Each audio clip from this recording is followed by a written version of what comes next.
ٹھیک ہے. اچھا ویسے سوال ہمارا یہی تھا کہ اس طرح کی ملاقاتیں تو ہماری سیاست میں ہوتی رہتی ہیں, ملک چلانا اپنے سول ملٹری اسٹیبلشمنٹ مل کے چلاتی ہے, تو ایسی ملاقاتوں کے مقاصد کیا ہوتے ہیں آپ کی بار انہیں ہائی لائٹ کیا جا رہا ہے؟ دیکھیں عائشہ, بہت ساری بات ایاز صاحب نے کر دی ہے, لیکن جس ملاقات کا تذکرہ ہو رہا ہے, جس ملاقات پہ سے باتیں نکل رہی ہیں, اگر آپ آئین پاکستان کے اندر دیکھیں جہاں فوج کے رول کی بات کی گئی ہے, وہاں بتایا گیا ہے کہ قومی مفادات اور سیکورٹی معاملات پر وہ تمام اقدامات کریں گے.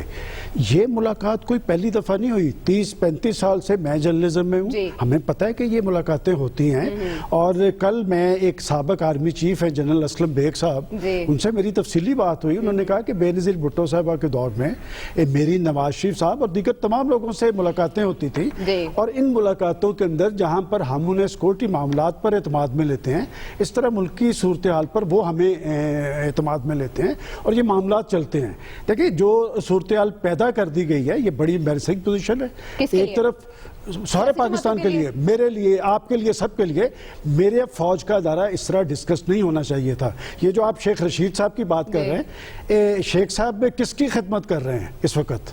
بات یہ کہ اگر تو وہ کہتے ہیں جی میں فوج کا ترجمان ہوں, تو میرے خیال معافی دے دیں وہ اس بات سے, قوم کو بھی معافی دے دیں. اگر آپ جیسا ترجمان ہے, اس وقت آپ کنٹرول لائن کی ذرا صورتحال دیکھیں کہ ابھی جس دن یہ واقعہ ہوا ہے 2 ہمارے جوان وہاں پر شہید ہوئے تھے اور ہم یہ انتشار بیٹھ کے پھیلا رہے تھے. بات یہ کہ وہ جہاں تک محمد زبیر کی بات ہے, وہ جنرل عمر کے بیٹے ہیں, اور میں بات سمجھتا ہوں کہ یہ اس طرح کے معاملات چلتے رہے ہیں. یہ کل کی بات ہے. کی ملاقاتوں کو بھی ڈسکلوز کرنے کی بات. دیکھیں میں کہتا ہوں سب ملتے ہیں اور پاکستانی فوج کے سربراہ سے ملتے ہیں. وہ پاکستانی فوج کا سربراہ ہے, وہ ہمارا سپہ سالار ہے. مقصد کیا ہو سکتا ہے شیخ صاحب, کسے گندا کرنا میں اسی لیے یہ بات کہہ رہا ہوں کہ آپ ایک ایسی صورتحال طاری کرنے کی کوشش کر رہے ہیں کہ ہماری فوج کے سربراہ کو قوم کی تائید حاصل ہے. دیکھیں میں تو یہاں تک کہتا ہوں کہ پاکستانی فوج سے ایک جذباتی وابستگیت دیگر صوبوں میں ہو نہ ہو, پنجاب میں بہت زیادہ تھی. پنجاب میں لوگ پوچھتے ہیں فوج کو, اور آپ ایک ایسی صورتحال طاری کرنے کی, میری فوج کا سربراہ یہاں ڈسکس نہیں ہونا چاہیے, اور جن معاملات میں ڈسکس کیا جا رہا ہے ان لوگوں کی پکڑ کرنی چاہیے کہ آخر وہ چاہتے کیا ہیں. سیاسی جماعتوں کے کھوکھلے پن کی بات کی جا رہی ہے پروفیسر صاحب کہ یہ اس میں عائشہ ایک بات, وہ جو محمد زبیر صاحب کی ملاقاتوں کی بات ہے, اگر کوئی ایسی بات تھی تو میں تو یہ اس بات کی تائید کرتا ہوں کہ ہو سکتا ہے اس کے پولیٹیکل موٹیوز ہوں, لیکن انہوں نے پھر دوسری ملاقات کیوں کی؟ ٹھیک ہے پروفیسر صاحب بتائیں ملاقاتیں کس حد تک ہونی چاہیے؟ شہباز شریف صاحب سے پوچھ لیجیے کسی دن. دیکھیں ملاقات ابھی آپ کا ورشن آ جائے گا, گورنمنٹ کا ورشن آتا ہے. بھائی صاحب اس پہ بات کرتے ہیں. آج اجمیر جامی کی بے خبر تھی اس حوالے سے اخبار میں. جی پروفیسر صاحب کہیے ملاقاتیں کس حد تک ہونی چاہیے؟ دیکھیں سیولین حکومت ملاقاتیں زیادہ ہوتی ہیں, اور یہ آج سے نہیں ہے, ہمیشہ سے ہو رہی ہیں. اور اگر نواز شریف صاحب کا وہ بیانیہ تقریر نہ آتی تو شاید یہ ایشوز نہ کھلتے. انہوں نے یہ بات کہی تو اس اگلے دن یہ کہا کہ آپ کے لوگ تو ملتے ہیں ٹھیک ہے, 1988 اس سے پہلے بھی آپ کو ملتے ہیں, لیکن ہم 88 سے اگر بات کریں IGI کس نے بنائی تھی وہ تو ہمیں بتا دیں. 90 میں پیسے کس نے تقسیم کیے تھے اور کس کس کو ملے تھے, پوری لسٹ ملتی ہے. ملاقاتیں ہوتی ہیں, یہ کوئی ایسی بات نہیں ہے, اور اس میں کوئی برائی بھی نہیں ہے. وجہ یہ ہے دیکھیے جو نواز شریف صاحب نے جو بیان دیا ہے, جو پالیسی انہوں نے کہی ہے کوئی نہیں ملے گا, یہ ایسی پالیسی ہے جس کو قائم نہیں رکھا جا سکتا. اس کی وجہ یہ ہے, اس کی 2 بڑی وجوہات بنتی ہے. پہلی وجہ تو یہ ہے کہ اب ان کی اپنی پارٹی کے اندر یہ تھنکنگ موجود ہے کہ اداروں سے بلا وجہ کنفرنٹریشن نہیں کرنی چاہیے, اور یہ صحیح ہے کہ نہیں کرنی چاہیے.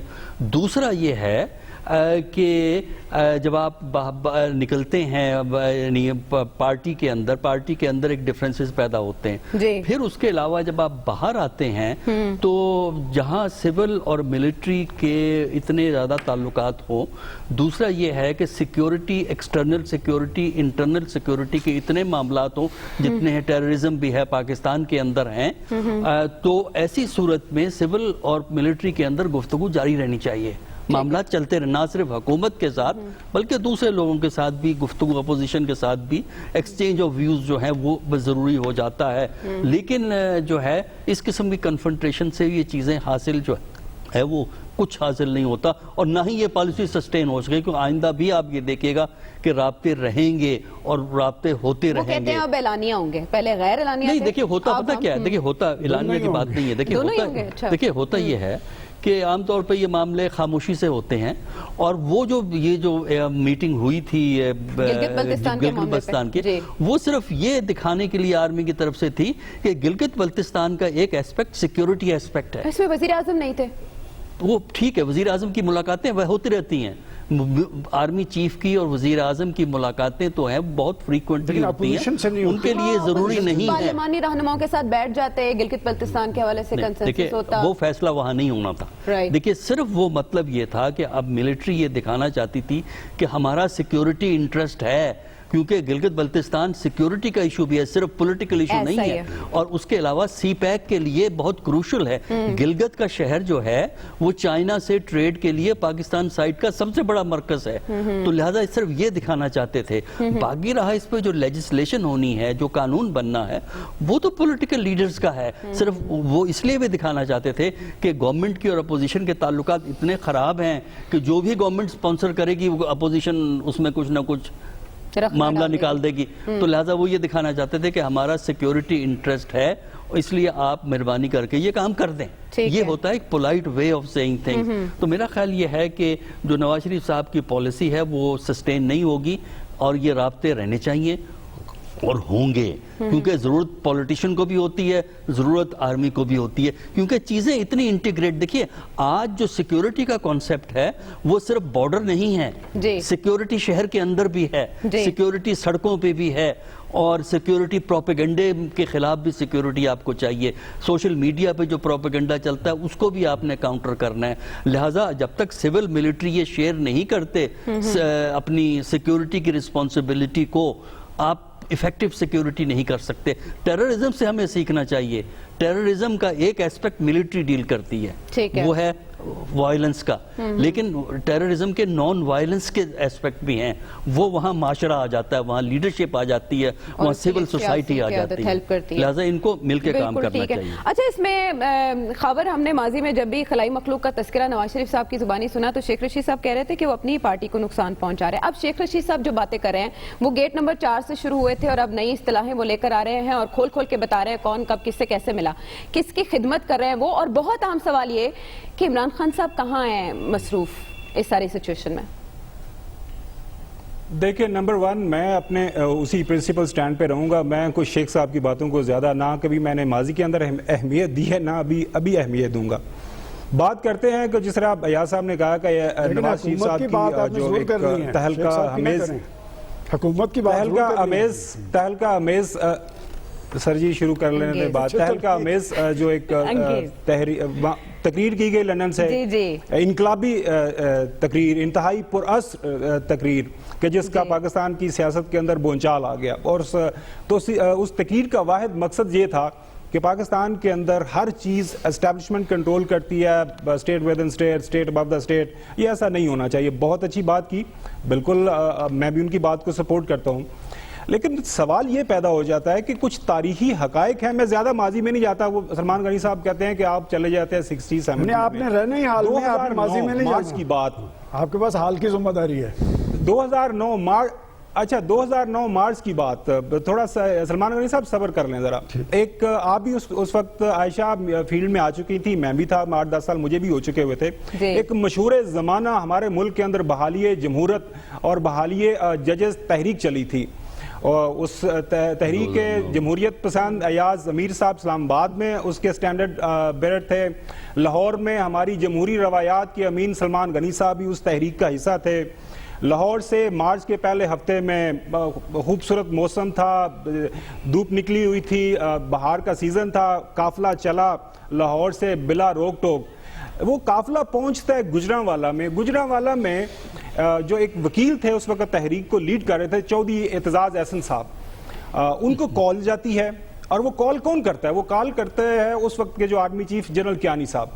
اور اس گاڑی کے اندر ہمارے جو ابھی انقلابی لیڈر ہیں جو موجود تھے، نواز شریف صاحب، فون جاتا ہے، کام ہو گیا ہے، ججز بحال ہو جائیں گے، آپ مہربانی کر کے یہیں پہ گجرانوالا میں رکیں، چڑے چڑے کھائیں، اچھے طریقے سے ناشتہ واشتہ کریں، اور آپ اس کے بعد آپ اسلام آباد جانا ہے، واپس لاہور جانا ہے تو آپ کی مرضی ہے.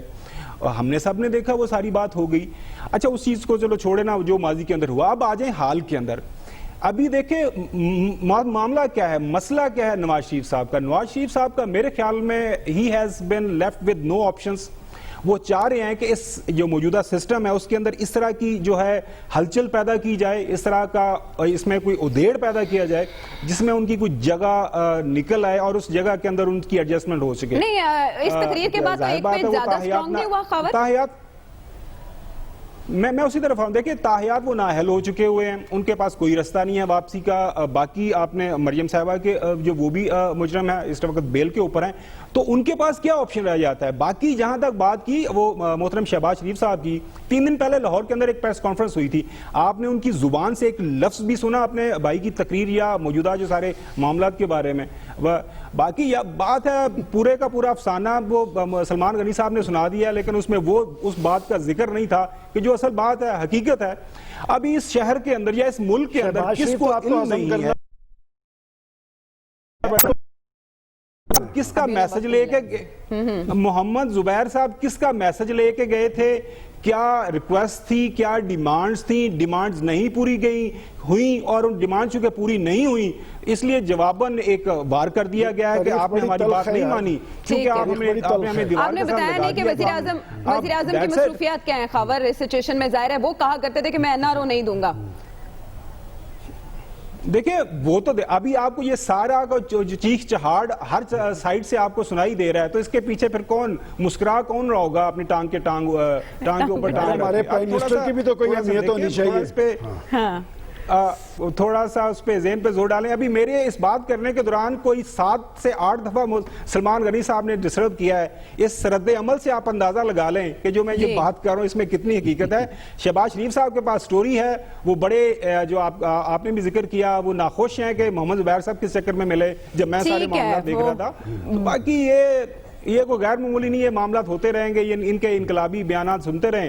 پاکستان آ جائیں گے, سیاست کریں, ہم بھی دیکھیں گے, وہ بھی دیکھیں گے. باقی یہ کوئی اتنا غیر معمولی کوئی واقعہ کوئی نہیں ہو گیا جس کی بنیاد کے اوپر ہم یہ کہیں کہ ہمارے ملک کی جو سیاسی بنیادیں ہل جائیں گی یا موجودہ نظام کو بہت بڑا تھریٹ ہو جائے گا. سیاست میں انہیں سلجھانے کی تھوڑی کوشش کریں گے. بہت سے سوال ابھی باقی ہیں, بریک کے بعد واپس آتے ہیں.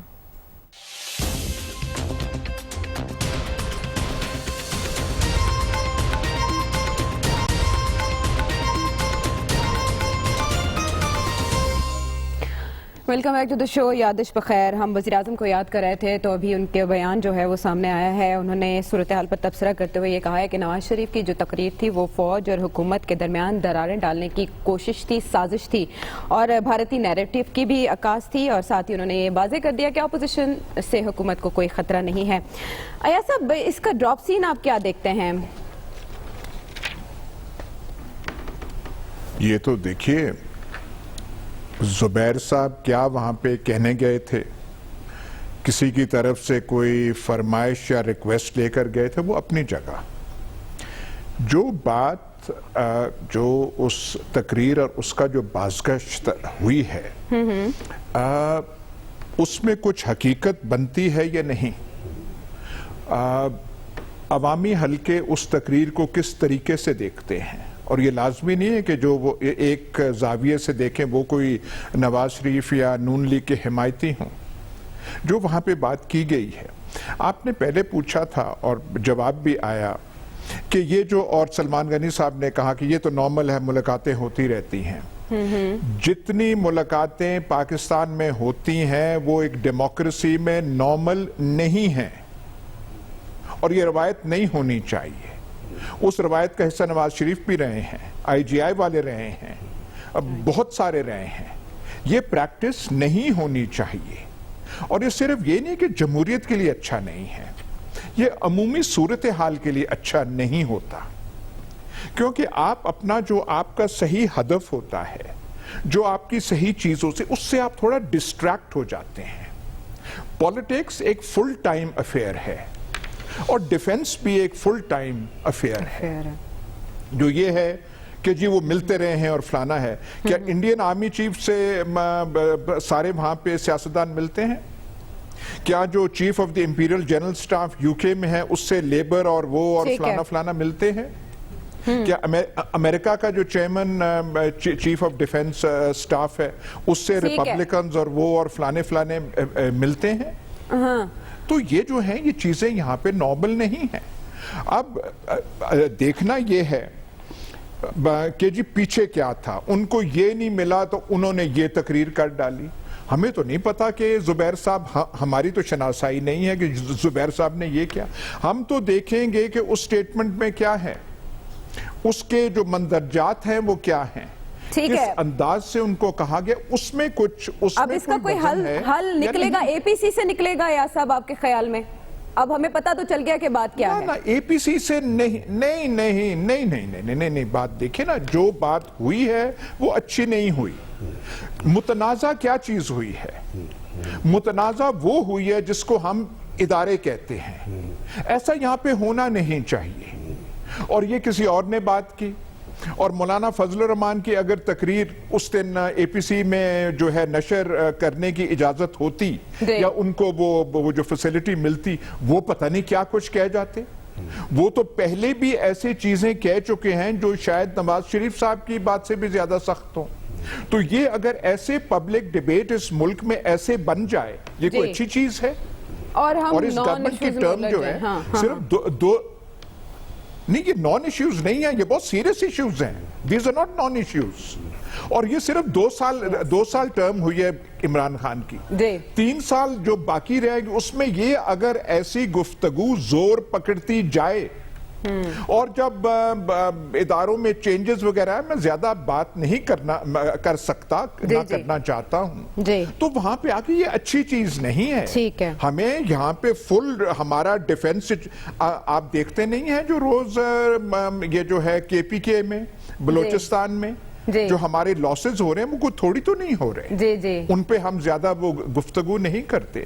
تو دھیان وہاں پہ جانا چاہیے. یہ جو چیز ہے, جو موجودہ سچویشن ہے, اور جس طریقے سے پی ٹی آئی والے ون پیج کہتے ہیں, ون پیج کا مطلب ہے کہ آپ کا جو ٹوکرا ہے پھر کوئی اور اٹھائے گا, بالکل ٹھیک, آپ پہ جو تنقید آئے گی وہ کوئی اور اس کی جواب دے گا.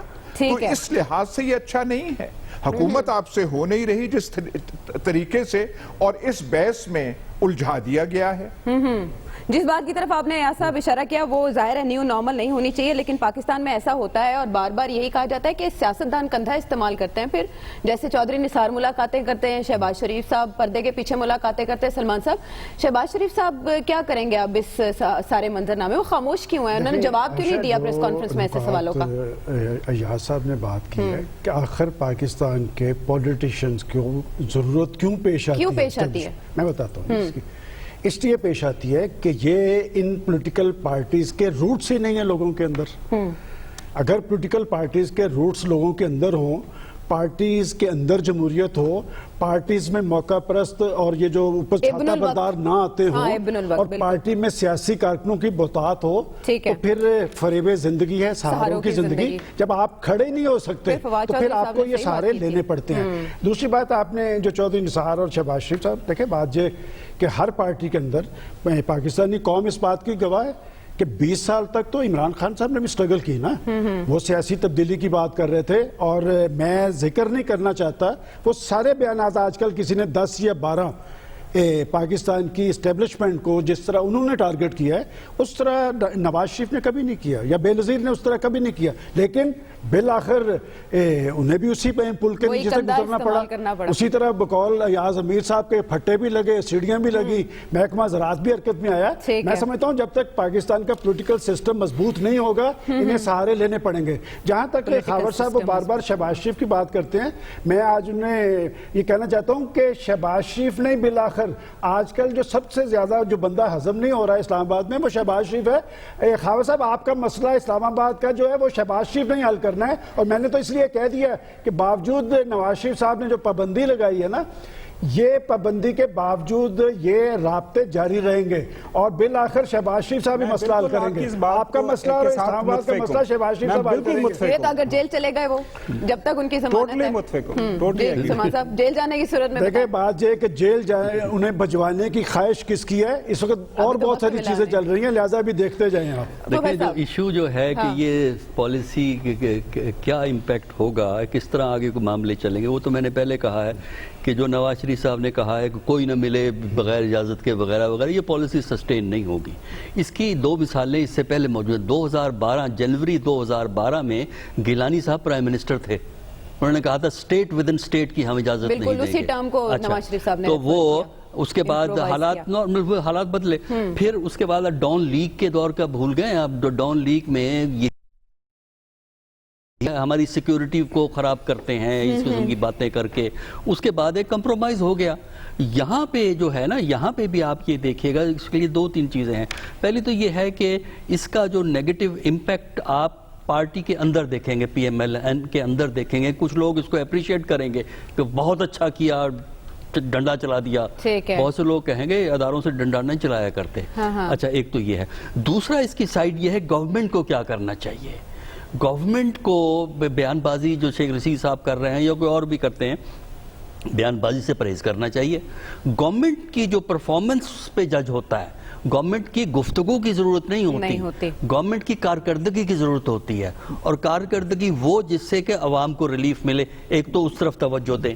دوسری طرف ان کے ایک ایڈوائزر ہیں، میرا خیال ایڈوائزر ہیں جو اکاؤنٹیبلٹی پہ بیان جاری کرتے رہتے ہیں. جی، میرا خیال یہ ہے کہ اکاؤنٹیبلٹی کو آپ نیب پہ چھوڑ دیں. اکاؤنٹیبلٹی کو گورنمنٹ پہ بیان بازی سے، جب بار بار وہ جو نان الیکٹڈ ایڈوائزر ہیں جو وہ بار بار بیان دیتے رہتے ہیں، صبح شام دوپہر ٹیلی ویژن کے اوپر پریس کانفرنسیں کرتے ہیں، اس سے یہ امپریشن پڑتا ہے جو کہ چارج بنتا ہے کہ حکومت اکاؤنٹیبلٹی کروا رہی ہے. تو میرا خیال ہے کہ پرائم منسٹر صاحب کو چاہیے کہ اپنے وزراء ایڈوائزرز کو کہیں ذرا گفتگو کو تھام کے رکھیں، اور یہ بجائے گفتگو کرنے کے لیے سارے وزراء کو چاہیے کہ حکومت کی کارکردگی کو بہتر کریں. اگر حکومت کی کارکردگی کو بہتر کریں گے تو اس قسم کے بیانات کا کوئی منفی اثر نہیں ہوگا. لیکن اگر حکومت کی کارکردگی نہیں ہوگی تو یہ بیانات حکومت کے لیے درد سر بنتے رہیں گے. کارکردگی کیا ہے اس پر تو ہم نے ابھی بات کرنی ہے، لیکن خبر اب اگر ہم سم اپ کریں اس کو تو اس ساری صورتحال کے آئندہ سیاسی منظرنامے پر کیا اثرات ہوں گے؟ کیونکہ اکتوبر سے تو اپوزیشن اپنے پلان پر عمل درآمد کا آغاز کرے گی. عائشہ دیکھیں، آئیڈیلی اسپیکنگ جو ایاز صاحب نے بات کی ہے کہ یہ نہیں ہونا چاہیے. یہ جو ساری کی ساری بحث ہو رہی ہے اس سے کسی کو کوئی فائدہ نہیں ہے. یہ کوئی ون ون سچویشن نہیں ہے. اس میں کسی کی نہ جیت ہوئی ہے نہ کسی ہار ہوئی ہے. میرے خیال میں یہ تمام پارٹیز کے لیے ایک امبیرسنگ سچویشن ہے. لیکن اس کے ساتھ ساتھ حقیقت یہ ہے کہ ہر ملک کا ایک اپنا نظام ہے. اچھے یا برے طریقے سے آپ کے 73 سال کے دوران یہی ایک نظام آپ نے اس کو معرض وجود میں لے کے آئے ہیں. حقیقت یہ ہے کہ سب سے پہلے ISI کے اندر ایک جو سیاسی ونگ بنایا تھا، اگر میں تاریخ صحیح کوٹ کر رہا ہوں، وہ ہمارے سب سے بڑے جمہوریت پسند ذوالفقار علی بھٹو تھے. ISI کی جو انوالومنٹ پالیٹکس کے اندر ہوئی تھی وہاں سے شروع ہوئی تھی. اس کے بعد لگاتار سارے کے سارے معاملات چلتے رہے. ابھی یہ بات کر رہے تھے مولانا فضل الرحمان صاحب کی. آپ کو یاد ہے مشہور زمانہ جو وکی لیکس امریکن آئی تھیں 2007 میں جب NRO ہو گیا تو اسی دوران مولانا فضل الرحمان صاحب مولانا غفور حیدری کے ساتھ این اے پیٹرسن یہاں پہ امبیسڈر تھی US کی، ان کے ساتھ گئے، ملے اور کہا کہ جی چھوڑیں پیپلز پارٹی کو، آپ سارے انڈے ایک ہی باسکٹ میں ڈال رہے ہیں، ہمیں اپنی خدمت کا موقع دیں. یہ لکھی پڑی بات ہے، یہ رپورٹ ہوئی ہے، اس کی ساری تفصیل ہے. معاملہ یہ ہے کہ ہم نے آگے کیسے بڑھنا ہے. دیکھیں پوری دنیا کے اندر جتنے بھی جہاں پہ بھی جمہوریت ہوئی ہے، پنپی ہے، وہاں پہ تھوڑا ٹائم لگا ہے. ہم برطانیہ کی بات کرتے ہیں، برطانیہ کے پاس ریٹن کانسٹیٹیوشن نہیں ہے، لیکن صدیوں کے بعد انہوں نے ایسی مستحکم روایات قائم کر لی ہیں کہ اب کوئی آگے پیچھے نہیں دیکھتا. اب جو سلمان غنی صاحب نے بات کی، بہت اچھی اور خوبصورت بات ہے کہ ہم بات کرتے ہیں جی پرنسپلز کی، ہم بات کرتے ہیں رول آف لاء کی. کون سی ایسی سیاسی جماعت ہے ہمارے ملک کے اندر جس کے اندر جمہوریت ہے؟ بلاول بھٹو زرداری اس لیے پارٹی چیئرمین ہیں کہ وہ محترمہ بینظیر بھٹو صاحبہ کے بیٹے ہیں. مریم نواز صاحبہ اس لیے بیانات دیتی ہیں اور ان کے بیانات کو اہمیت دی جاتی ہے کہ وہ نواز شریف صاحبہ کی بیٹی ہیں. کسی پارٹی کے اندر کوئی جمہوریت وہاں پہ یا کیا کسی سیاسی لیڈر کو پرمنے کی اجازت ملی ہے؟ بہت زیادہ ifs and buts ہیں، اور ان ifs and buts سے آگے نکلنے کے لیے ہمارے جو جمہوریت پسند ہیں انہی کو تھوڑا سی قربانی دینی پڑے گی، دل بڑا کرنا پڑے گا.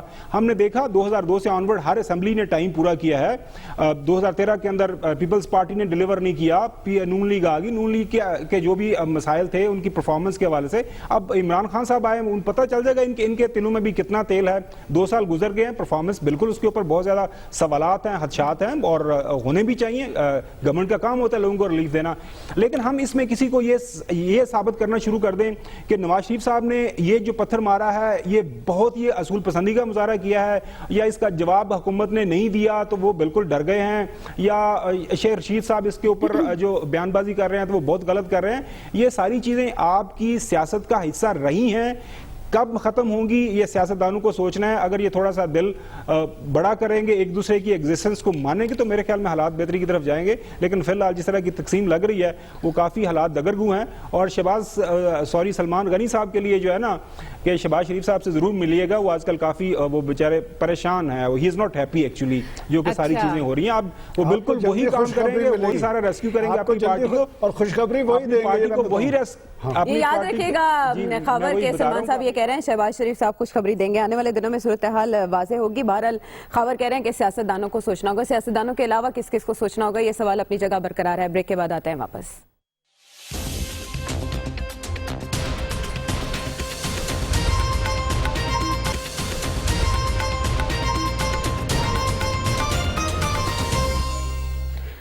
ویلکم بیک ٹو دی شو. اور اب کچھ حکومتی کارکردگی کی بات کر لیتے ہیں. اگر کہیں پہ بھی کوئی تنقید اپوزیشن کو کرنے کا موقع ملتا ہے تو اگر حکومت کی کوئی کارکردگی ہوگی تو اس پر بند باندھا جا سکتا ہے. لیکن ہم کیا سن رہے ہیں, ہم ابھی تھوڑے عرصے میں بجلی پہلے سستی کرنے کی خوشخبری سنائی گئی تھی, اب مہنگی ہونے جا رہی ہے. یوٹیلیٹی سٹورز پر اشیاء خورونوش مہنگی ہو گئی ہیں. اگر آپ بیمار پڑ جاتے ہیں تو ادویات بھی اسی لیے مہنگی کی گئی ہیں 262% تقریباً, تاکہ آپ کو ادویات دستیاب ہوں. ویسے یہ سب مہنگائی کا یہ جو طوفان آ رہا ہے, اس پر بند باندھنے کی کوئی امید کی جا سکتی ہے؟ نہیں, پر یہ جو ان کے موجودہ جو ہیلتھ ایکسپرٹ, ان کے ایڈوائزر, انہوں نے تو کمال ہی کر دیا ہے کہ کیونکہ ادویات مارکیٹ سے غائب ہو گئی تھیں اس لیے ہم نے قیمتیں بڑھا دیں تاکہ وہ مارکیٹ میں واپس آ جائیں. تو یہ تو فارمولا بہت اچھا ہے. پھر ہر چیز کی آپ قیمت بڑھا دیجئے تاکہ وہ جو ہے پھر مارکیٹ میں آ جائیں گے. گندم پہ بھی آپ زیادہ کر دیجئے, چینی 105 110 اسے مزید کر دیں تاکہ مزید وہاں پہ آ جائے. مطلب عجیب منطق ہے ان کی. اور جب وہ غائب ہوئی تھیں, پاکستانی ادویات ہیں, فارمیسی دکاندار ہیں, تو حکومت نام کی چیز کہاں تھی؟ وہ کچھ کر نہیں سکتی تھی. کیوں غائب ہوئی, کیوں کیا گیا, شارٹیجز کیوں پیدا کیے گئے؟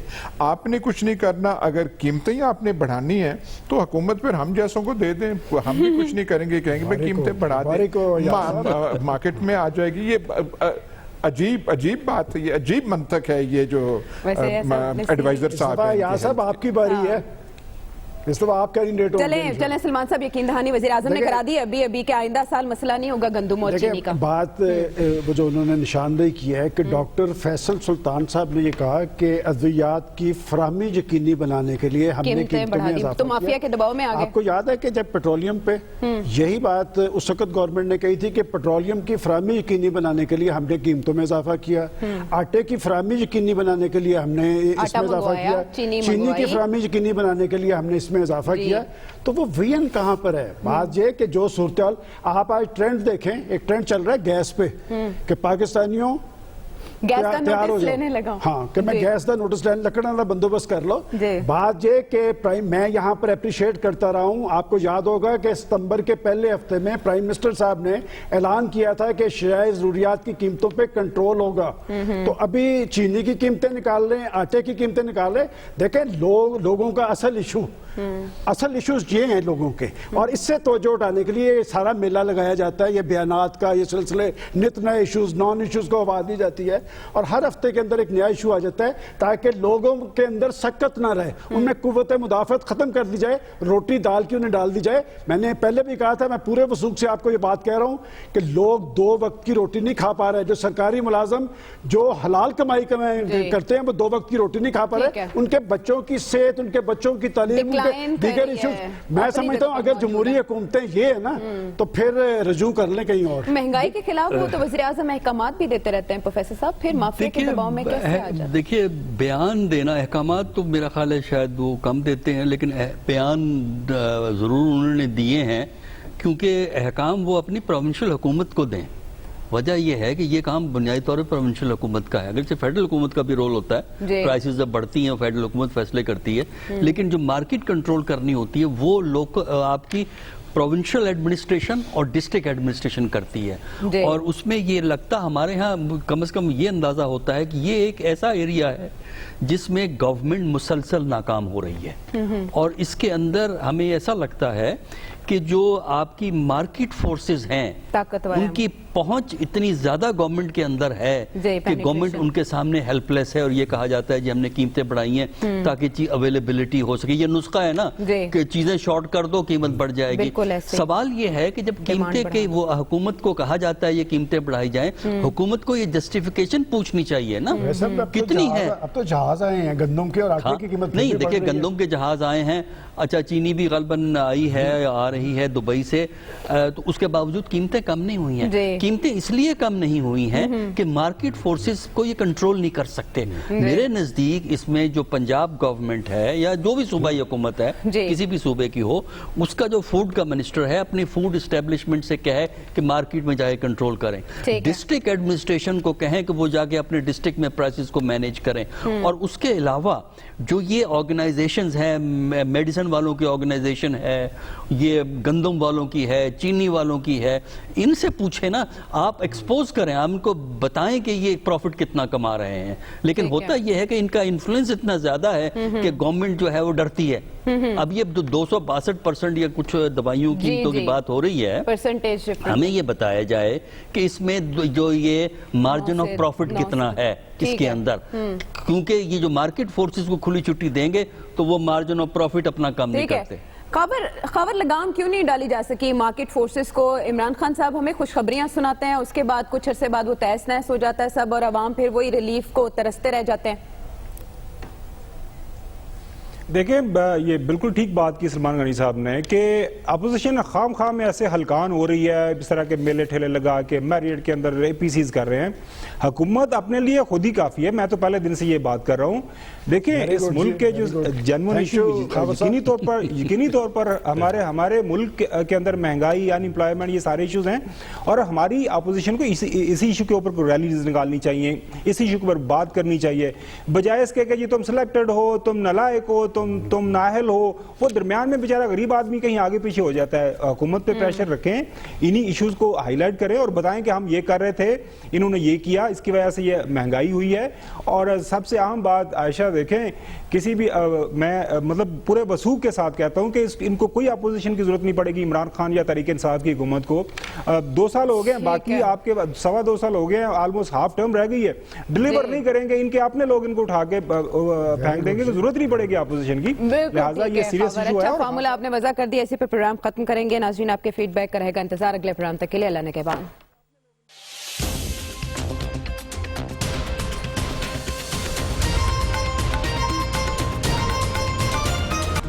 Hi, it's Sayyeda Shanaz here. Thank you for watching Dunya News. For more videos and updates, don't forget to click the subscribe button.